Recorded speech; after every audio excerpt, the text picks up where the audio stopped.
Приветствуем вас, уважаемые друзья! Сегодня мы решили порадовать вас концептуальным автомобилем, который приглянулся публике на показе новых моделей автопрома из Поднебесной. Наш сегодняшний претендент – NIO EV Concept. Как понятно из названия, это именно концепт, а не законченная модель. И с концептами очень часто случается так, что на словах ты Лев Толстой, а на деле доширак. Но внимание этот NIO EVO заслуживает однозначно. Ну и чтобы не тянуть самурая за катану, мы приступим к обзору прямо сейчас. Традиционно сначала мы оцениваем внешний вид, и здесь этот аспект главный. Как звучал один из комментариев в сети, машина больше похожа на сандаль будущего. Но мы пройдем по всем аспектам по порядку. Это электрокар, и решетки радиатора у него нет. Передний бампер практически спаян с корпусом. Создается ощущение монолитной конструкции. Передок интересный, много ложементов и объемных частей. Нет крышки моторного отсека. Вместо него огромное лобовое стекло, заканчивающееся у начала бамперной части. Сбоку тоже есть на что посмотреть. Окон бокового вида в машине нет. Предположительно, вместо него внутри будет располагаться несколько экранов, имитирующих окна. Как было отмечено на одном китайском форуме, это сделано для большей приватности пассажиров, при этом не ограничивается круговой обзор. По одной двери с каждой стороны фактически это купе.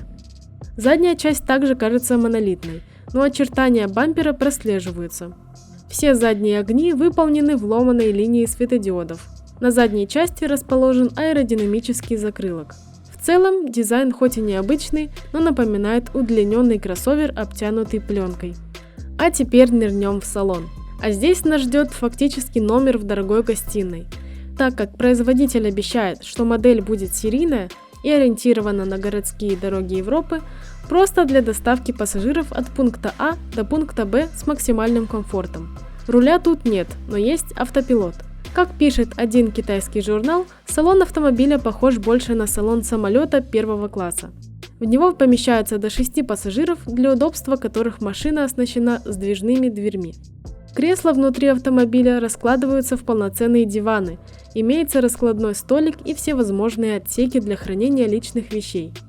Все это управляется с помощью сенсорных панелей. Бортовой помощник автомобиля по имени Номи управляет автомобилем и датчиками, а также следит за состоянием водителя, предупреждая, например, что он слишком устал.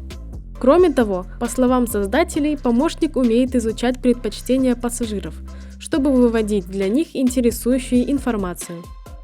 В качестве дисплея при этом может служить огромное лобовое стекло.